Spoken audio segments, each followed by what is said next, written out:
So what exactly are the Zoats? They are one of the weirder, lesser known races of 40k, and it's not just because of how they look. I mean, they're still odd looking lizard centaurs, but it's because they're a race that was used for the purpose of diplomatic missions on behalf of the race that you would least expect. The Tyranids. Yeah, as strange as it may sound, the Nids once had a race work for them to communicate with other races, which on the surface doesn't really make a whole lot of sense. What purpose is there in talking to your meal just before you have a nice little nibble on it? You see, unlike most of the Tyranid forces, the Zoats were unique in that they were more along the lines of scouts with diplomatic persona that worked under the guise of being a friendly Xenos race. They would want to get to know you, your culture, and within a few seconds of talking to them, it would be as if you were speaking to the most charismatic friend that you have never met before, who knows your language, your grammar, and even your slang. But of course, there is a hidden agenda behind it all.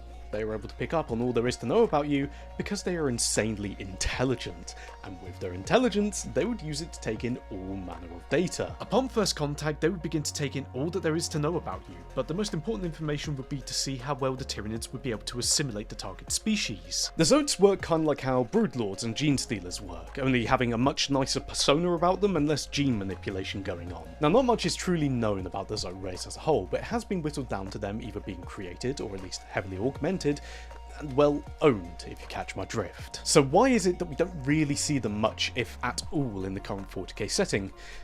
Well, it's kind of obvious. If a Zoat makes contact with a world and is reported before a Hive fleet attacks, it's a little odd. But when you get a couple of occasions where these Xenos appear before a Hive fleet attacks, what do you think is going to happen? You know that the Zoats are not your friend and that they are an extension of a greater threat, so you will take them out and then just evacuate whilst you still have time. They just became useless. It also doesn't help that most races, except for a few exceptions, are pretty unforgiving towards anything that isn't their own kind. Now, there is the other issue of the fact that the Zoats are intelligent, and as such, had a tendency to revolt on occasion. It was rare, but they could break free of the Hive Mind's control and attempt to secure their freedom.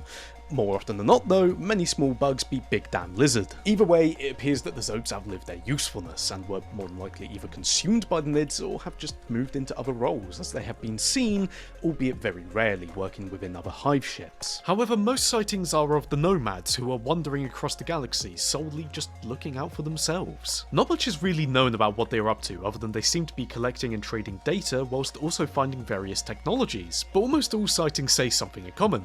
They've kept their charming demeanour. The Zoats are in a weird place within Warhammer currently. They are canon, but they have been quite heavily retconned, as they were once going to be something more for the Tyranids lore, up until it was decided that that was no longer going to be the case. But for now, what remains of this nomadic race is up to speculation. There appears to be no centralised population, and the ones that remain just want to be to themselves mostly. Whether or not that changes in the future, we'll just have to wait and see.